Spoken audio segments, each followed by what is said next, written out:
All right, fingers crossed. First off, welcome. Thank you again for joining and for bearing with me through technical difficulties. Really glad to have you. My cat is in the background. She might make an appearance sometime soon. What we're here to learn is a couple things. First, a framework to how to understand your money and where to keep it growing most effectively. Step-by-step exercises to align your money with your values, and most importantly, how to create systems that are going to keep your money aligned so that you don't have to exercise every time. Bit about me, generally better, I hope, with technology than I just demonstrated. I'm the co-founder and chief product officer at MoneyHash, which is building a super API to connect the Middle East and Africa with one single payment system. P.S. We're hiring. I was also the first employee and head of credit and debit cards at NerdWallet, which is where I cut my teeth on how to help people actually save money and not just help the platonic ideal of a human as they move about their world robotically. We're humans. We deserve to be treated as such.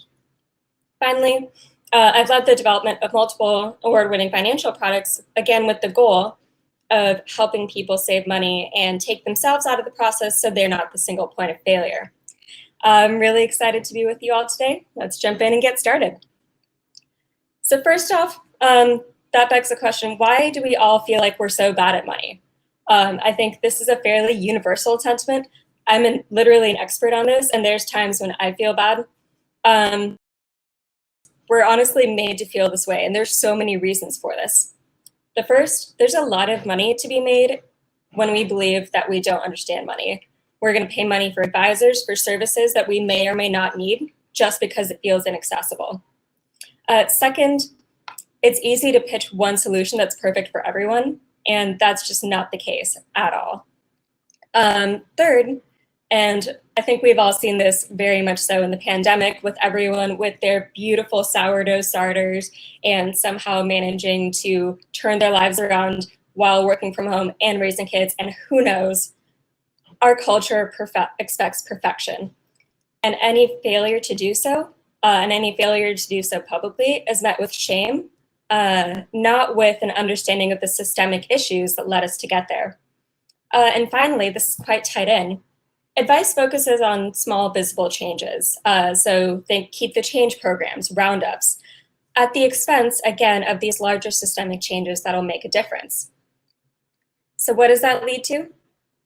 We need a flexible framework for actual humans, something to meet us where we're at, to understand that we change over time, and to realize that we don't have enough time to be devoting 100% of our mental energy towards our finances.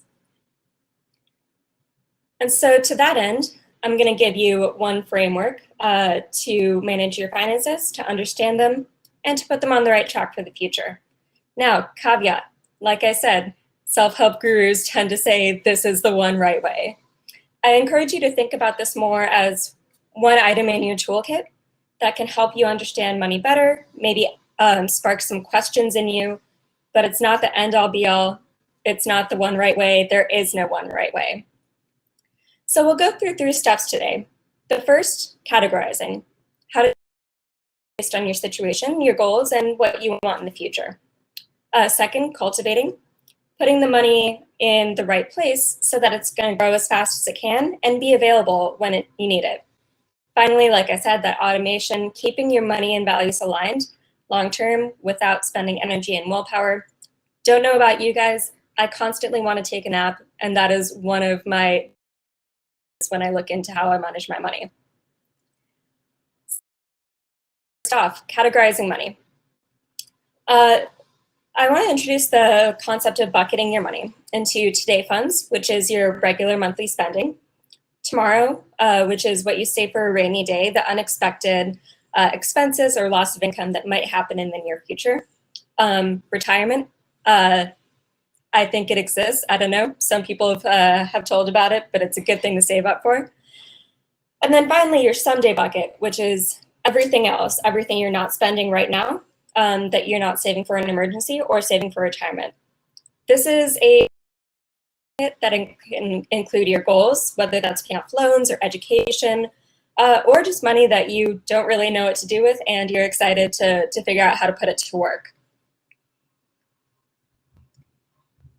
So you might be thinking, how much money should you have in each bucket? As a good rule of thumb, today is obviously your monthly spending budget. If you want to cut that down, you absolutely can. But as a good rule of thumb, start with how much you're spending. Tomorrow, keep 3 to 6 months worth of expenses in your emergency fund. Retirement depends on where you are in life and how old you are. But generally speaking, you need more than you think you do. And then again, someday really depends on what your goals are.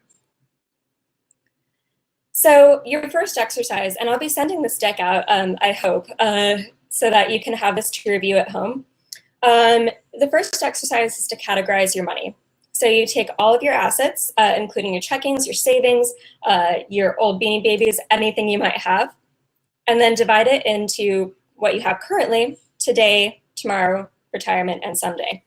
Now, I will say, I think the someday bucket is the most often neglected. It's just seen as an extension of your today bucket. And the answer might be, we have no someday bucket. But that's a good question to ask. Is there a goal that I'm saving up for? Is there something that I want to explicitly take out of what I want to be spending today and put it towards the future? Which takes us to the second step, aligning your buckets with your values. So how do you want to adjust these buckets so that they reflect what you want to do today, whether it's your must-haves or things that you enjoy, as well as accounting for your future goals? Now, the point about retirement, do you have enough saved? There are a lot of rules of thumb out there, like you should be saving 10 to 20%, you should have X amount of your income saved up by age Y. I think that those are incredibly naive ways of looking at it. I would highly recommend that you use a retirement calculator. NerdWallet, I'm biased, I think has really good ones. Also Personal Capital. They ask you a lot of in-depth questions and it takes a bit more time, but it gives you a much better answer as to how much you should have saved and how much you need to be saving going forward. So have our money bucketed into these 4 groups. The second step is cultivating it. Where do you put each bucket in order for it to be most accessible when it needs to be and growing as fast as it can? First is understanding your options. Where can you put your money? There's 2 main categories: deposit accounts, which are FDIC insured, and that includes your CDs and money market account. This is used for when you can't afford to lose value, so short-term goals and emergency funds, and for everyday spending, so you're going to be interacting with it a lot. Investment accounts can lose value, but generally speaking, can grow faster and also offer tax advantages for retirement and education. So if you have a goal in 2-ish years or beyond, your best bet for that money is going to be retirement. I should also throw in here, some people have a kind of unallocated someday budget. So I have my retirement money, I have my today, my tomorrow, the rest of it, honestly, I'm not really sure. Maybe I want kids, who knows? I would generally recommend that that money also goes into an investment account. And then as you have set your goals and as you understand the timeframes of them, you can always readjust. But if you're thinking sometime in the indeterminate future, investment account is usually the way to go. So like I mentioned, today and tomorrow, you're going to want to keep that in FDIC insured accounts, a checking account, or a savings or money market account. Interest rates are currently started off pretty low. Chances are they're going to be increasing soon. So I would highly encourage you to look for a high interest checking and savings account in your area to keep your today and tomorrow funds in. The credit union that I use is offering 3% interest, which is amazing. And I've seen even higher rates out there recently, so take advantage of that. Retirement, you generally want it in a retirement-specific account. An IRA, which is an individual investment account that you can open on your own, and a 401k if your employer happens to offer it. The someday accounts, it gets a little bit trickier because it really depends on your goal. Education, like I mentioned, you can put it in a tax-advantaged 529 or Coverdell savings account. Highly recommend that. Short term, I would kind of treat it like a tomorrow fund, keep it in a savings account or similar. Longer term, like I mentioned, your best bet is probably going to be investing in it because that allows it to grow, and you can always readjust based on your future goals.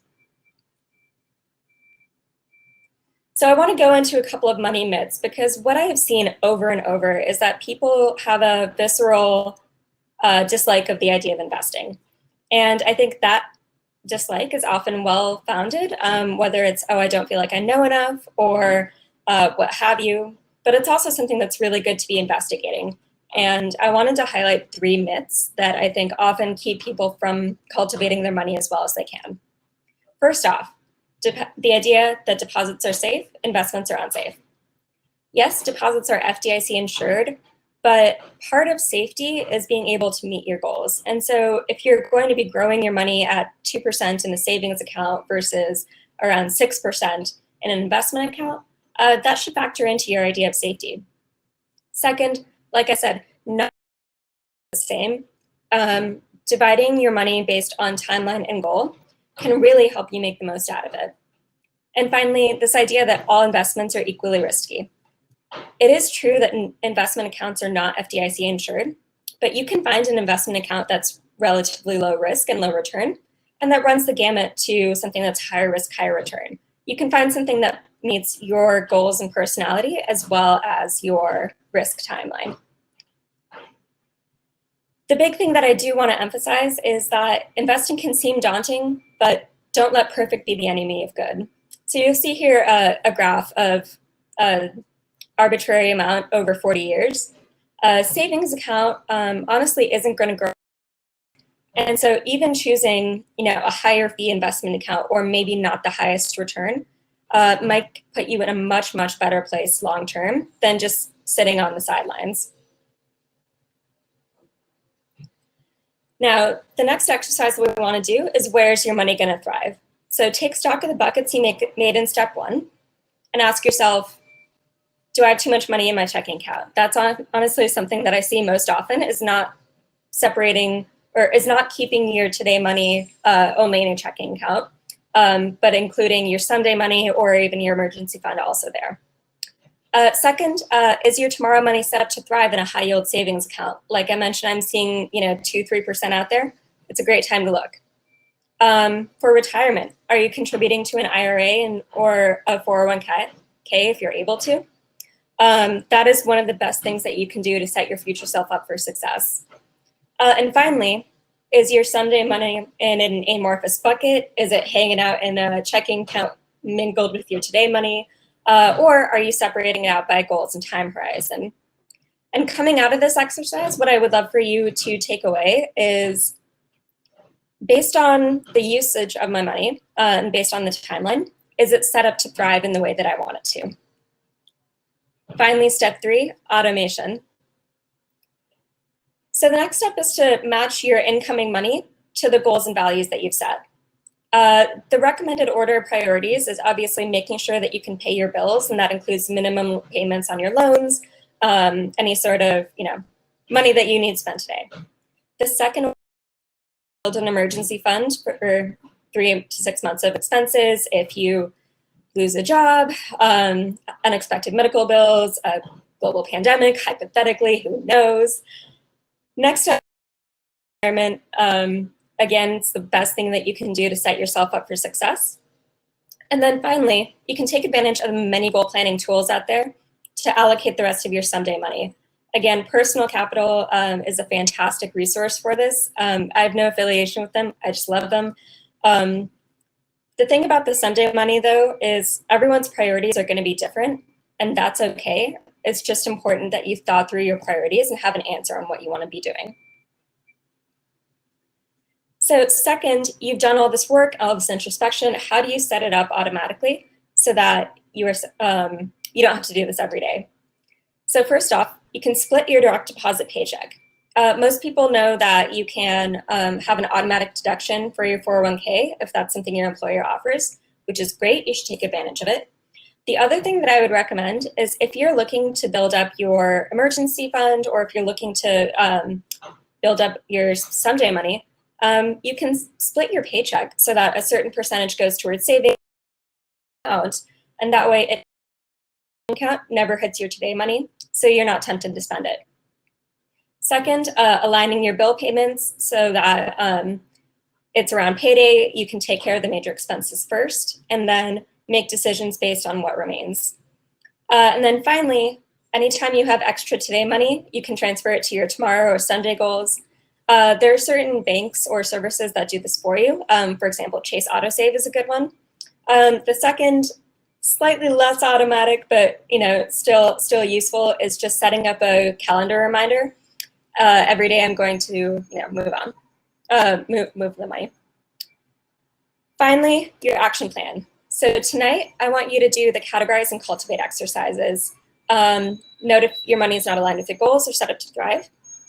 Saturday, you can open an investment for your someday money. Again, this is not meant to seem intimidating. You can do this. There's a lot of good resources out there. Ask yourself all the questions you need, but don't let that keep you on the sidelines. This Sunday, set up your automatic transfers. And Monday, talk to your HR if you can, and split up your paycheck to match your values. And then on Tuesday, relax. You did it. Your money is aligned with your priorities. You've set up the systems to keep it in line, and you've made a huge difference in your life. So thank you. I know we're about, slightly over time. So I'll wrap up with some contact information. You can let me know about speaking or financial literacy. Also for mentorship and career advice, I've gotten so much good advice over time, and I'm really grateful for that. Always excited to pay it forward. Well, so much for joining today. I really appreciate it. I'm going to try to answer some of the questions in the chat. And my cat says hi, by the way. Please do reach out to me if you have any additional questions. And I hope you have a great rest of your day. And thank you all for joining me. Thank you all for attending. It's such an amazing group of people. Have a great rest of your day and take care.